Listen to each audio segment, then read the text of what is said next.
My sister borrowed my 15-year-old daughter's brand new car, crashed it into a tree, and then called the cops on the child. Our parents lied to the police to protect my golden sister.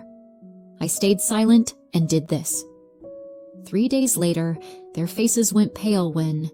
You don't expect someone to bang on your front door a little after midnight when you've spent the evening doing absolutely nothing dramatic. I was in sweatpants, staring at a spreadsheet that refused to balance, a plate with the crumbs of boxed brownie mix on the coffee table. My daughter Lily had said goodnight an hour earlier. I heard her bedroom door click shut, heard the soft thump of whatever playlist she falls asleep to these days. It was a normal, boring Thursday night. A wild night. I know. So when the doorbell rang once, then again, then came the knock, hard enough that I actually jumped. I thought neighbor, package, maybe some delivery screw-up. Not two uniformed officers on my porch with that "we'd rather be anywhere but here" expression. "Ma'am? Aaron?" the taller one said, checking the clipboard like he wasn't sure how to pronounce my very basic name. "Aaron Collins?" "Yeah," I said, heart already doing something unpleasant. "Is everything okay?" They didn't answer that. They never do in the movies either, I noticed. "Are you the registered owner of a silver Civic? Plate number?" He rattled it off. It was my car. Lily's car. Same difference. "Yes," I said slowly. "What's going on?" "Miss Collins," the other officer said, softer. "Your vehicle was involved in a collision about 40 minutes ago. Single car crash into a tree outside your parents' residence on Oak Ridge Lane." My brain snagged on about 4 things at once. 40 minutes ago. Tree. Outside my parents' house. My car. "I think you've got the wrong..." I started, then stopped myself, because that's exactly what the guy in every bad true crime documentary says before they cut to mugshots. "I haven't left the house all night," I said instead, "and the car should be in the driveway." "Ma'am," the taller one said carefully, "we need to speak with your daughter. Witnesses at the scene identified her as the driver who left and came home. We're not making assumptions, we just need her account." There are moments when your body reacts before your mind catches up. I felt my stomach drop and my palms go cold, and at the exact same time some stupid part of me thought, 15, if she drove into a tree, she is absolutely grounded until she's 30. Then the rest landed. "Lily?" I repeated. "No, she's been here. She's asleep." The officers traded a look. It wasn't the "oh good, this was a mistake" look. It was the "this is going to be paperwork" look. "We're not here to accuse her," the second one added, "but people at the scene reported otherwise, so we have to follow up." People at the scene. Not your parents, not your sister. Just people. My stomach twisted harder. "Okay," I said, because my brain had apparently lost access to any other word. "Okay, can you give me a second?" I left the door open, both officers visible in the frame like a bad painting, and walked down the hall to Lily's room. The hallway nightlight threw that soft orange glow over the door. I knocked once and opened it. "Lil?" I whispered. She was in bed, hair wild, face creased from the pillow. Her eyes blinked open, unfocused. "What?" she mumbled. "Is it morning?" She was wearing the same oversized camp t-shirt she'd put on after her shower. There was mascara residue under one eye from where she'd been too lazy to fully scrub it off. She smelled like the lavender lotion she uses every night. This was not a kid who had just committed a felony and sprinted home. "There are police at the door," I said quietly. That woke her up. "Why?" she asked, sitting up, voice already tight. "They're saying there was an accident with the car," I said. "They're saying you were driving." Her mouth fell open. I haven't... Mom, I've been here. I didn't..." "I know," I said. "I know." I stepped aside so she could see the uniforms in the hallway through the open bedroom door. Her face went pale in a single second. "Miss Collins?" one of them called. Can we speak with your daughter, please? I squeezed her hand once and nodded toward the living room. We walked back together. She tucked herself slightly behind my arm, 15 years old and suddenly looking about 9. Lily Collins? The shorter officer said. She nodded. Can you tell us where you've been tonight? He asked. In your own words? She's a minor, I said automatically, even though part of me wanted to scream. Are you serious right now? You can ask, but she's not answering anything without a lawyer present. Ma'am, the taller one said gently. We understand. We just need to confirm details about what witnesses reported. That's all. His tone said everything he wasn't allowed to. Whatever story they'd already been fed, it wasn't coming from us. Where's the car? I cut in. Excuse me? You said the car was involved in a crash, I said. Where is it now? In the impound lot, he said.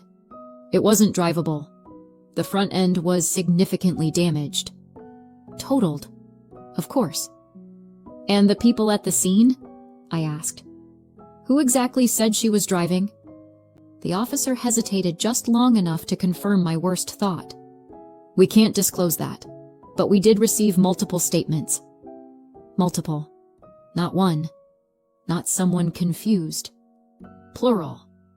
And they wouldn't tell me who. That was almost worse than naming them. Lily, I said, keeping my voice steady. Did you drive tonight?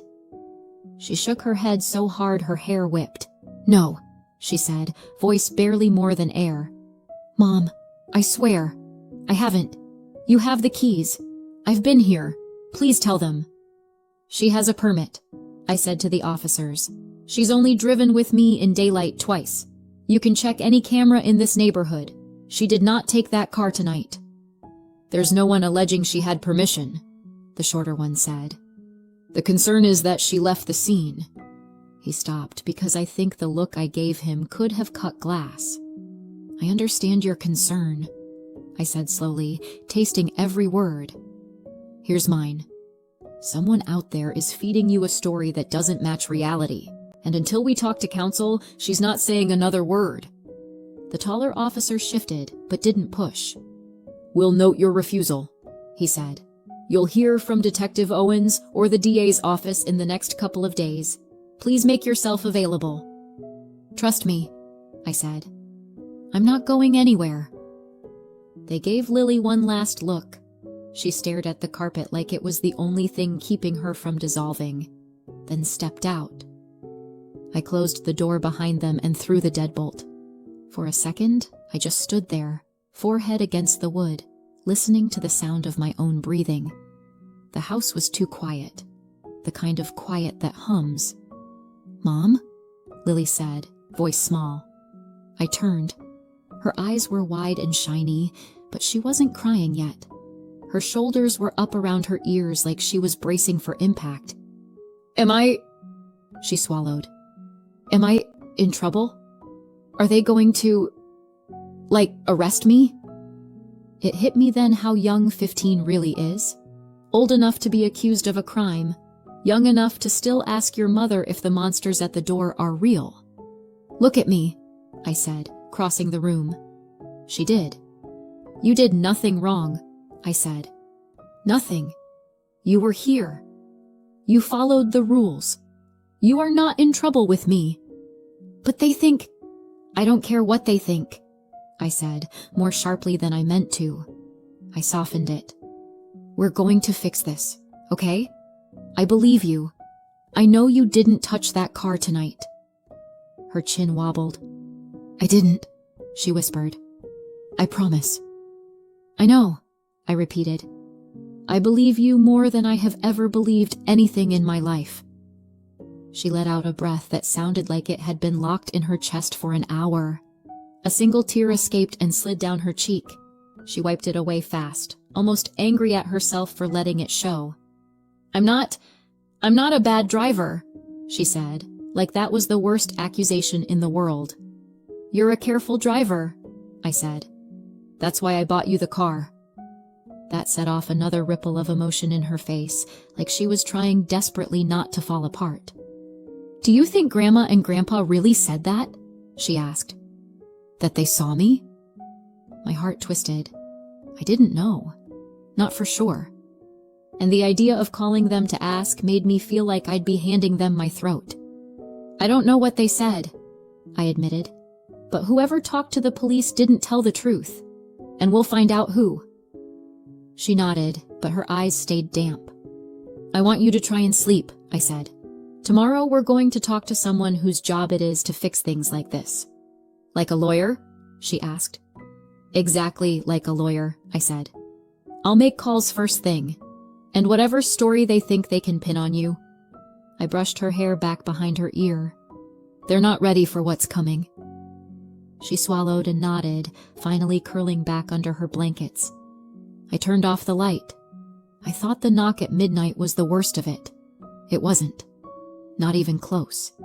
When your sister is 10 years younger than you, people always assume you'll feel protective of her. They don't picture 16-year-old you babysitting a cranky 6-year-old while your parents go out because you're such a big help.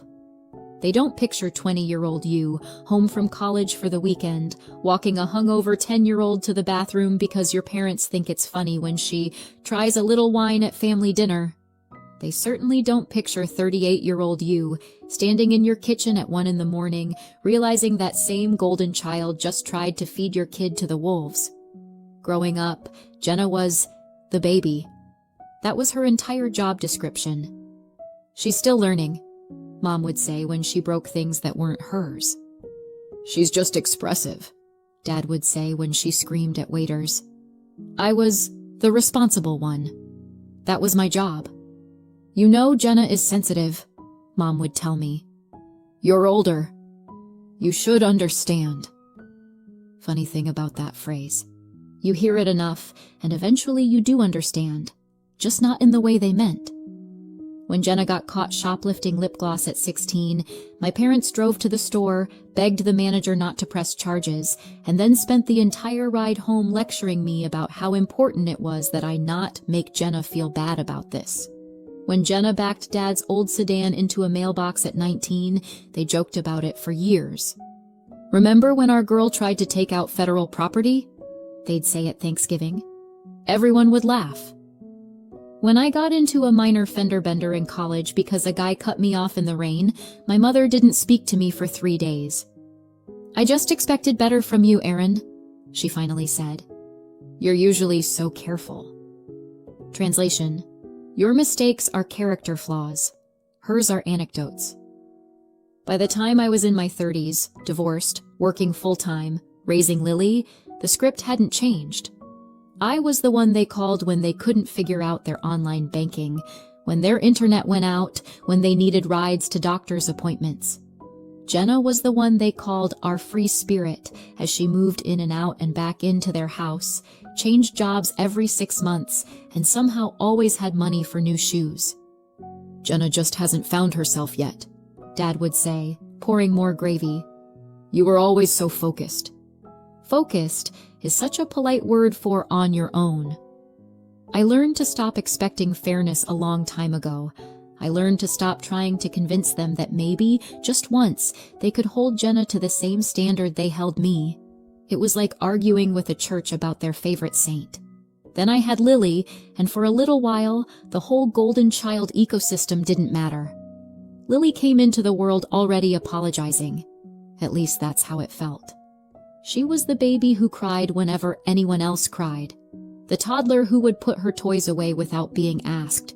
The 7-year-old who would double-check that she'd done all her homework, then ask if there was anything else she could help with. "Are you sure she's mine?" I'd joke. "I don't remember ordering a child with this much conscience." She'd roll her eyes, but you could tell she secretly liked it. When her dad and I split, she handled it like someone twice her age, quietly compartmentalizing, talking it out with the school counselor when she needed to. She never slammed a door, never screamed, never pulled a Jenna. Her rebellion was forgetting to put her dishes in the sink. At 14, when most kids are begging to bend rules, she was the one reminding me of the speed limit. "Mom, it says 30, she'd say from the passenger seat. "Lily, we're going 28. Just saying, 30. The car was the one thing I'd let myself feel proud of. Years of scraping together small savings so that when Lily turned 15, I could hand her something solid, safe, and new. Not flashy, just freedom with airbags. On her birthday, my parents and Jenna came to our house for cake and the big reveal. I walked Lily to the door, told her to close her eyes, and when she opened them to see the silver Civic in our driveway, she made a sound I'll remember until I'm old. "Mom, no way," she whispered, already tearing up. My parents clapped. Jenna didn't. She was too busy staring at the car like it was something she'd ordered, but someone else got first. "Must be nice," she said lightly. "New car at 15. I didn't get my first until, 21? Lily, oblivious, hugged me so hard she nearly knocked the bow off the hood. Inside, Jenna hovered near the door, gaze flicking straight to the hook where the keys hung. Later she asked, "Think I could take it for a quick spin sometime?" "Absolutely not," I'd said, laughing it off. "Nice try." A few days later, she dropped by again, and now, tonight, when I looked at that hook, one key was gone, and I had the terrible sense that whatever happened next wasn't an accident. The next morning, my inbox had a reply from the attorney. "Ari Kaplan, 8:02 a.m. Got your message. I can do a video consult at noon if that works. Someone, somewhere, was officially on our side." Wild concept. "Hey," Lily said from the doorway. She looked like she hadn't really slept. Same hoodie, same bun. Dark circles that did not belong on a 15-year-old. "They're not coming back, are they?" she asked. "Like, right now?" "Not without calling first," I said. "And next time, they talk to a lawyer, not you." She nodded, picking at her sleeve. "Am I supposed to go to school?" she asked, because of course she did. "Today your job is to not collapse," I said. "We'll email your teachers later." At noon, I clicked the video link. Ari looked exactly like expensive wood if it wore a tie. I gave him the short version. Lily's permit, the birthday car, my parents' house, the midnight knock, the story the officers said they'd already heard from my family. He listened, took notes, and finally said, "Okay, good news is there are no charges yet. Bad news is, if this stays just your word versus 3 relatives, the report will not be on your side." "So what do we do?" I asked. "Step 1. Lily doesn't talk to police without me present," he said. "You already aced that. Step 2. We gather proof. Anything showing Lily was home at that time, and anything showing your sister had the car." "Neighbor's doorbell camera," I said. "He practically runs a surveillance operation on Amazon packages." "Perfect," Ari said. "Ask nicely for footage from last night, and get me screenshots of Lily's activity from that window. Messages, calls, whatever. I'll pull the incident report, see exactly what your family told them." "Can you fix this?" I asked. "I can make it very hard to pretend your daughter was driving," he said. "That's a start." After we hung up, I found Lily on the couch, staring at a baking show without seeing it. "Well?" she asked. "We need proof you were doing what every teen does at midnight," I said. "Texting and doom scrolling." "I was," she said, offended. "I was in my room the whole time." "Good," I said. "Let's weaponize that." We went through her phone together. At the time the officers said the crash happened, her messages with her friend were stacked like a blue wall, memes, commentary on some stupid plot twist, timestamps marching neatly across the screen. We took screenshots of everything. Then I went to the neighbor across the street and asked if his doorbell might have caught my car leaving. It had. On the playback, my front porch glowed in that weird camera gray. The car sat in the driveway. Jenna walked into frame alone, head down, keys in hand. She got into the driver's seat, started the engine and drove away. No second figure. No 15-year-old. My stomach twisted, but my brain filed it under Exhibit A. He emailed me the clip. I forwarded it and the phone screenshots to Ari with a simple subject line. "Here you go." An hour later, he called. "Got the video," he said. "It's great. Got the report too. Do you want the infuriating part? I've been training for it, I said. He exhaled through his nose, the kind of breath lawyers take when they're about to deliver something corrosive. All right, Ari said. The report says your sister claims she was at your parents' house the entire time. According to her statement, she looked out the window and saw Lily driving alone right before the crash. My stomach dropped, but he wasn't done. And your parents, he continued, voice tightening just a fraction, backed that up. Both of them. They told the officers they saw a young girl who was definitely Lily behind the wheel. I closed my eyes. For a second, all I saw was my mother's face at Lily's birthday last week, smiling like she'd invented grandparenting. And that's written, Ari added, in signed statements. I let out a slow breath. So they picked a story and committed. Great. There's more, he said. They included little details.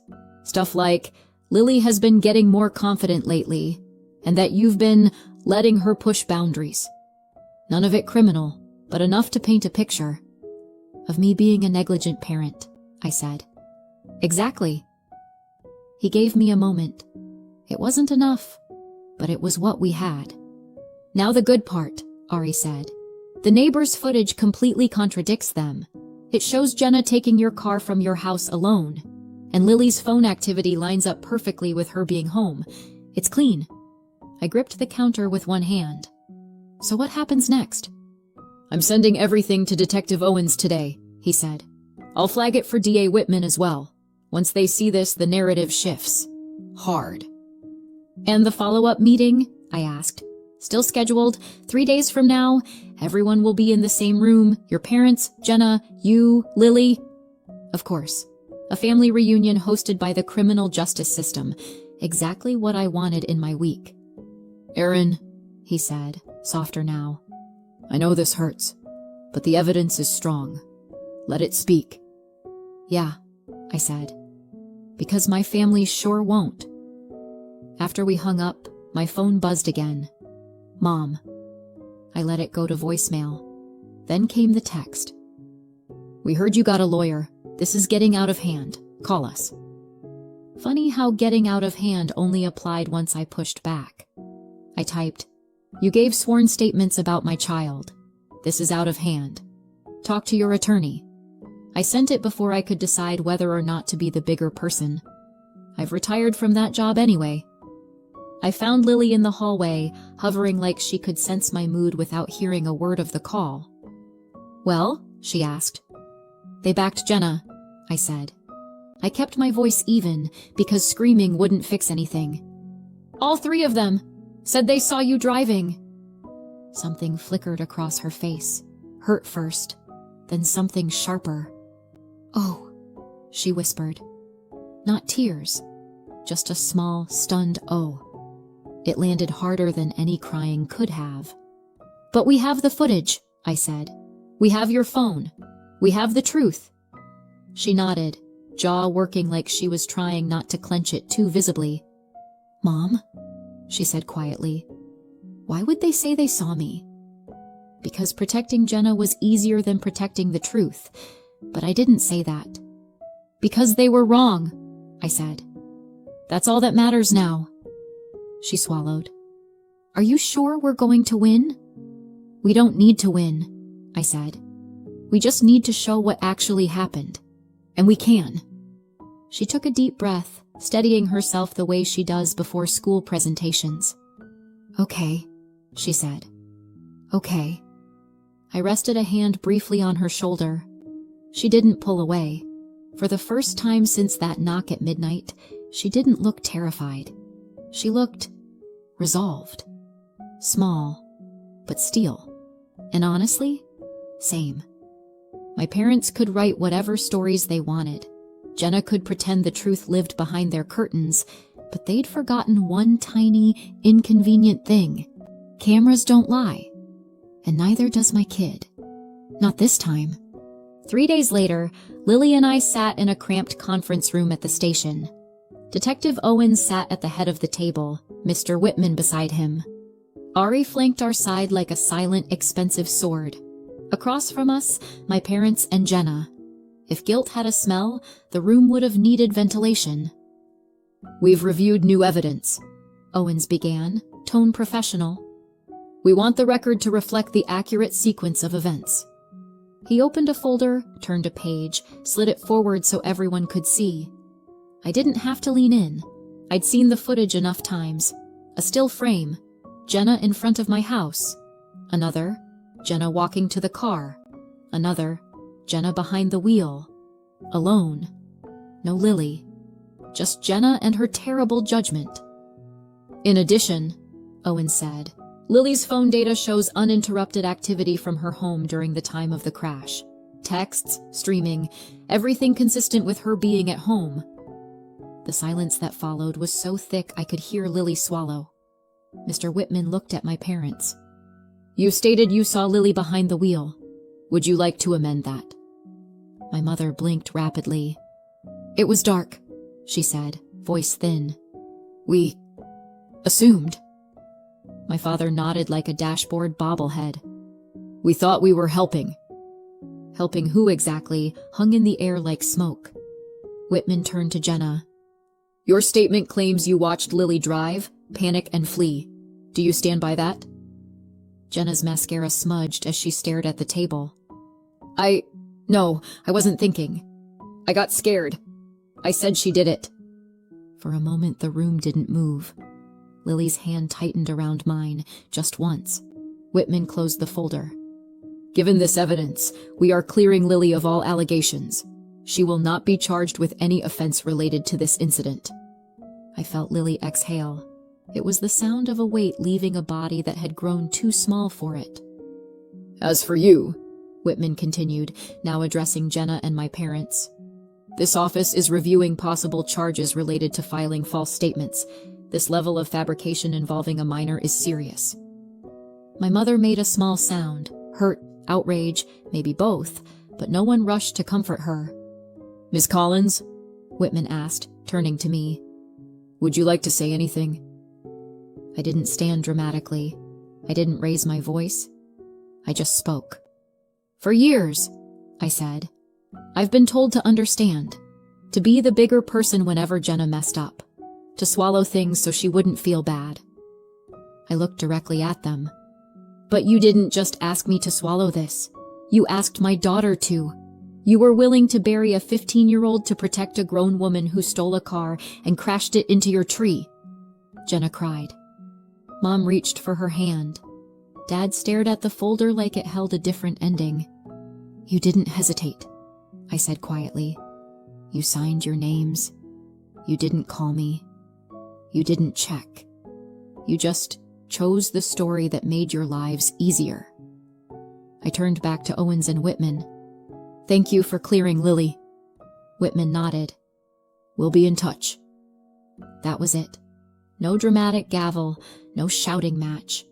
Just fluorescent lights, a few sheets of paper, and the sound of a family structure finally collapsing under its own weight.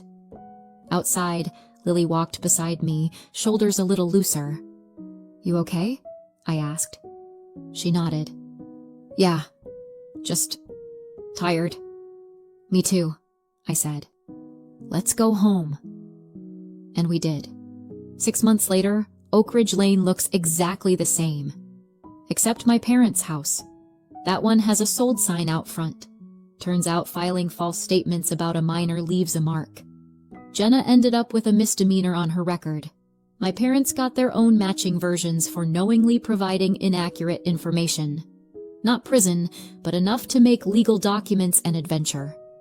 I heard all of this from a cousin who still talks to them. We don't. Insurance denied everything. Unauthorized driver, conflicting statements, zero coverage. Ari filed a civil claim. They settled fast. Full value of the car, plus my fees. Then Jenna's fines hit. Then the attorney bills.